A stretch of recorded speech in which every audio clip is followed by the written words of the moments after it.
Takže čau ľudia, dneska už vítám nového videa, ideme kúkať, jak je bouchala a uvidíme, čo tam bude, lebo niečo tam je, takže ideme na to. Že Elgrand Máha a Bloop nejsou ty největší monstra na světě. Ja nechápem, prečo robí také videá, čo som není na svete.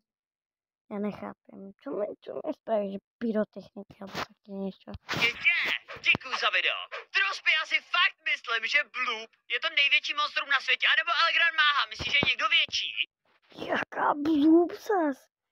Čo im šíbe? Má Gaboucha, jsou ti 3 roky. Bloop ani Elgrand Máha nejsou největší monstra na světě, ty noobe. Boucha jsou mnohem větší monstra a já tě ukážu v tomhle videu.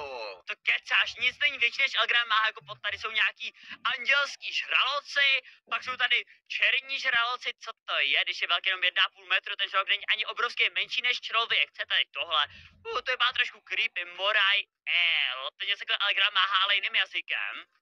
Ne, Boucha není, Elgrand Máha je mnohem větší, tahle ryba. Jako nechápem, že prečo to tam dávajú.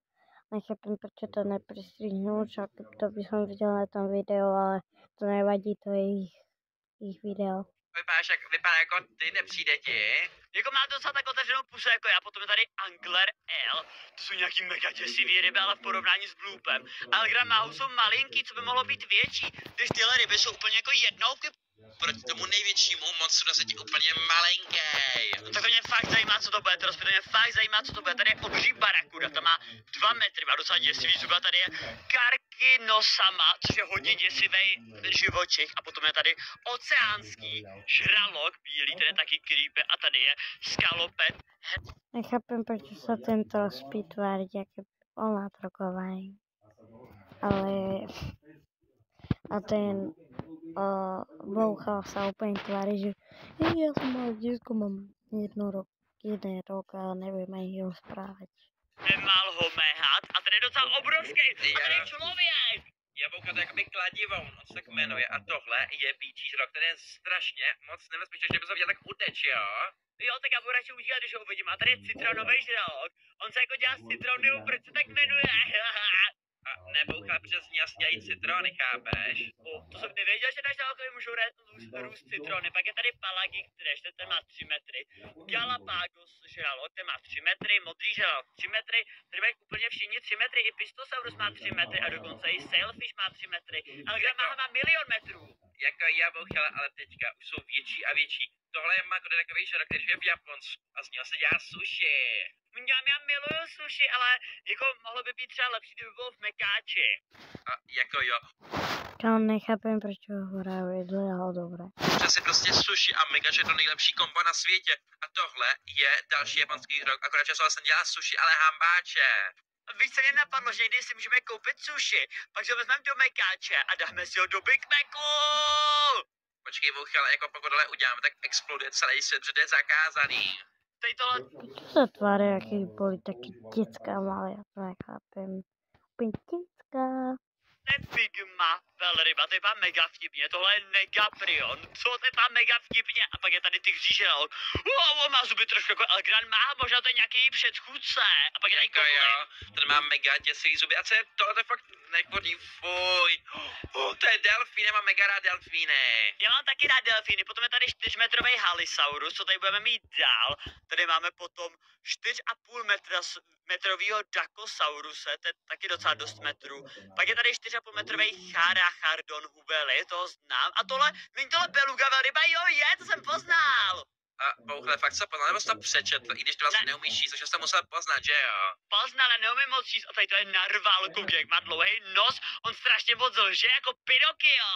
Je, Boucha, to bylo vtipný, tohle ještě větší, kladivo, to se jmenuje velký kladivo, a tohle je ksipan, to je fakt hnusnej. Kouněk má otevřenou pusu, asi čeká, než mu tam někdo dá mango, a tady je Magmouf žralok, ten vypadá hodně divně, a tohle to je Metryho Nochus, to vypadá taky docela creepy, a co teprve Common Treasure, ten vypadá hodně děsivě, 6 metrový a nemá oči, a Obdhal Homosaurus, to vypadá jako zebra. Jako jo. Nechápem, prečo tam hovoria homosexuál, dobrý homo, jak sa to povedal, homosaurus, áno, ale neviem, prečo hovoria homo, akoby homosexuál. To je mega vtipný, tohle je Litlueroden. ten vypadá trošku jako krokodýl, nepřijde ti? Jo, přijde a tohle to je Leopleudor ferox a tohle je obří bílý žralok a tak se to japera, hodně tebe. Reklama! Trošku velký zrůdy, ale pořád jsou podle mě až moc malinký. Tady máme eBay L, který má 15,1 metru, to je docela dost. A potom tady máme velrybu, která má 16 metrů, co tady máme dál. To je Bazilosa mnohem větší. Tady máme pak velrybu, která má taky 21. To jsou mega velký ryby. Wow! Modrá velryba 33 metrů! To je úplně obrovitánská. To je Mosasaurus. Moc dobře znám, ale ten ani zdaleka není největší. Kamu nechápem, proč to dávají takto. Lebo nechápem jich. Teďka přicházejí ti největší žraloci a vodní monstra na světě. Jako teď tam má Loch Ness. Jo, že existuje, vypadá to creepy. Jako ta ryba znamená úplně hrozný a to je kvůli tomu, že on je mega nebezpečný. A tohle Shark, co je teda ta Void, ta žije ve Void. Měl by se mě omluvit, já jsem ti říkal, že jsou větší monstra než je Elgran, Maha a Bloop. 200 metrů. To jsou menší, Bloop je mnohem větší, to uvidíš, podle mě Bloop bude teď Elgran Maha, protože oni mají tak 350 metrů. Koukej, Bloop je největší, já 215. Ale fakt není největší, teďka přijdou ti větší, takže se pořádně dívej, jo. No, Elgran Maha, no. Elgran Maha, ale poukele, to není všechno, to není všechno. Je to všechno, měl jsem pravdu, ten největší 675 metrů. Nic není větší než Elgran Maha, takže já si beru asi svoji korunu za to, že jsem poznal největší mořskou zrůdu na světě, ty nube. Co by mohlo být, co? Oni tomu hovoria Elgran Maha a volá sa to Elgran Maja. Nechápem, Maja. Majka. Větší? A Pouka, teď já, kdybych to neříkal, tak se pořádně dívej, tak se pořádně dívej. Jsou ti největší. Co děláš si strandu, když ta Elgran Maha oproti tomu bude malinkatá? Co to je za zrůdu, to neznám. A Pouchale, tohle je ta jedna z největších zrůd, která žije v moři. Má dohromady 4828 metrů a Pouchale, jmenuje se, víš jak se jmenuje?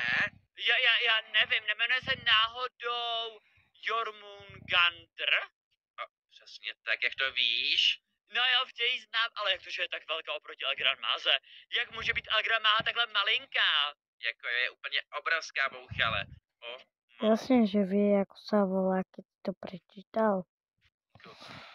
Víš, jak je velká a nejlepší je, Bouchale, to, že to není všechno. Tohle není všechno. To jsou ještě mnohem, ale mnohem větší. Děláš si strandu, nic nemůže být větší než tohle. Nic nemůže být větší než tohle, koukni, jak je ta Elgran Máha oproti tomu pidi. Jako jestli tam je něco většího, tak já se asi zblázním a udělám backflip. Jestli tam je ještě něco většího než tohle, tak já udělám backflip. Kam se to hýbe, to se hýbe nahoru a ne do strany. Jak to monstrum, co bude další, bude jako velký! No Bouchale, možná bude větší než celá planeta, ale nech se překvapit. Ne, jak to bude obrovský, to se zoomuje úplně daleko pryč. To znamená, že tyhle rybičky oproti tomu jako jednou, já skoro tu Elgran Máhu ani nevidím. Ta Elgran Máha vypadá jako myš. To je velký jako Antarktida SCP-3000. 900 000 metrů, co tady máme dál. SCP-169. 8 milionů metrů, co to je? No, Bouchale. A nejlepší je to, že teďka přijde to, že lidi mají dát like a odběr. Ľudia, nechápem, prečo to je také sprosté, ale nevadí, je to ich video a nezabudnite dať like a odber, ako oni hovoria. Čaute.